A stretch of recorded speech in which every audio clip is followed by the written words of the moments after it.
नमस्कार। इस खास पेशकश में आपका स्वागत है। मैं हूं काशिफ मलिक। बिहार में बाढ़ पीड़ितों के लिए नीतीश सरकार ने खजाना खोल दिया है। मुख्यमंत्री ने खुद राहत कार्यों का जायजा लिया है। बाढ़ पीड़ितों के लिए क्या ऐलान किया गया वो भी हम बताएंगे, साथ ही देखेंगे झारखंड की राजधानी रांची के लोगों को क्या मिली है सौगात। इसके अलावा खबर होगी नौकरी से निकाले गए बिहार के गेस्ट टीचर्स की परेशानियों की। अगले आधे घंटे बने रहिए हमारे साथ। और सबसे पहले खबर बिहार में बाढ़ और उस पर सियासत की। में बाढ़ की स्थिति अब भी गंभीर बनी हुई है। कई इलाकों में पानी फैला है और लोग राहत शिविरों में शरण लिए हुए हैं। मुख्यमंत्री नीतीश कुमार ने दरभंगा में बाढ़ प्रभावित इलाकों का दौरा किया।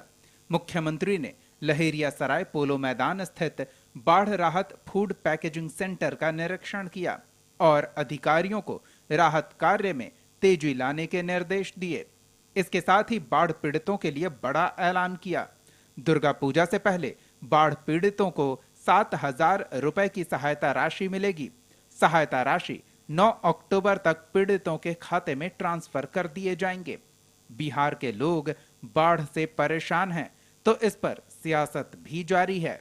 लेकिन आपदा विभाग के पास अभी भी जितने पैसा है, सेंट्रल गवर्नमेंट दे या ना दे, अभी जितनी पैसा है सेंट्रल गवर्नमेंट को तो देना चाहिए, लेकिन अभी जितनी आपदा विभाग के पास अभी भी जितनी पैसा है उसकी हमको लगता है कि 1/4 भी खर्च नहीं हुआ है इस बार इलाके में जहाँ जहाँ बाढ़ आया। मैं अपने यहाँ की बात नहीं कर रहा, पूरे बिहार की बात कर रहा हूँ। जो स्थिति है, पिछला साल भी बाढ़ आया था, कहीं कहीं मेरे यहाँ भी आया था। जो निचले हिस्से जो फसल लोगों की बर्बाद होती है, पहले 2020 से पहले 21 से पहले सबको फसल का मिलता था मुआवजा 6,000, लेकिन अब तो कहीं फसल की मुआवजा भी नहीं मिल रहा है। धान हो गया था, धान का कटनी का सीजन है, सब बर्बाद हो गया, किसान मर रहा है, सरकार उस पर कुछ उसका संज्ञान उस की विभीषिका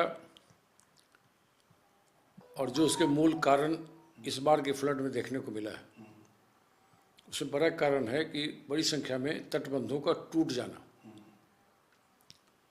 और समय रहते उस दिशा में कोई काम सरकार के द्वारा हुआ नहीं। तटबंधों की सुरक्षा को लेकर जो इंतजाम होने चाहिए थे वो नहीं किया गया। जब फ्लड की स्थिति विकराल हो जाती है तो मुख्यमंत्री जी रस्म अदायगी तौर पे वायुयान से सर्वे पर निकल जाते हैं, सर्वे कर रहे हैं। अच्छी बात है, सर्वे करना चाहिए, लेकिन ये स्थिति, ये नौबत आई क्यों?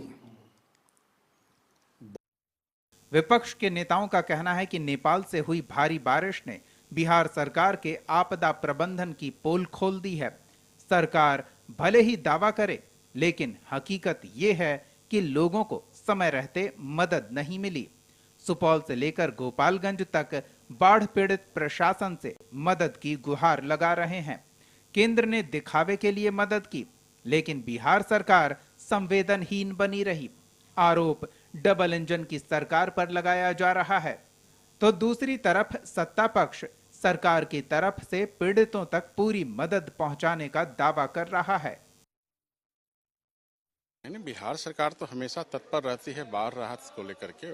बाढ़ आपदा जो आती है उसके लिए एक विभाग भी बना हुआ है और उस पर हमेशा ध्यान देते हुए उस पर केंद्रित भी रहती है सरकार का ध्यान। अब बात रही कि इतना विकराल बाढ़, ये तो वर्षा इतना हुआ इस बार नेपाल में, तो नेपाल के कारण बिहार में बाढ़ आ जाती है। तो उसका जो 56 के 58 फाटक था वो जो खुला, उसके कारण कोसी बराज पर जो दबाव पड़ा, इसके कारण उत्तरी बिहार के बहुत सारे जिले जो थे वो बाढ़ से प्रभावित हुए। लेकिन बिहार सरकार हर मोर्चे पर सफल रही है, क्योंकि बिहार सरकार ने तमाम जिलाधिकारियों को, तमाम पदाधिकारियों को यह निर्देश दे रखा है कि बाढ़ प्रभावित जितने भी लोग हैं उन लोगों को तत्काल मदद की जाए। मोदी सरकार ने 11,500 करोड़ रुपए इस आपदा में अपने राहत कोष से देने का काम किया है। 6,500 करोड़ देश के यशस्वी गृह मंत्री आदरणीय अमित शाह जी ने परसों ही बिहार सरकार को भेजने का काम किया है। अरे हमारी सरकार तो सदैव इस तरह के कार्यों में सहायता प्रदान करने का काम करती है। दुख तो इस बात का है कि जो आज नेता प्रतिपक्ष तेजस्वी यादव मीडिया के सामने बयान देने का काम कर रहे हैं, वे कहाँ हैं? मैं तो पूछना चाहता हूं, इस बाढ़ जैसी विपदा में भी, आपदा में भी तेजस्वी यादव विदेश की सैर कर रहे हैं। पिछले 3 दिनों में बाढ़ की स्थिति में थोड़ा सुधार हुआ है।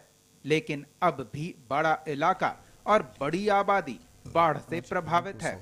नवरात्र के दौरान बाढ़ से लोग परेशान हैं। हालांकि सीएम नीतीश लगातार हालात पर नजर बनाए हुए हैं और पीड़ितों तक सरकार की तरफ से पूरी मदद पहुंचाने की कोशिश हो रही है।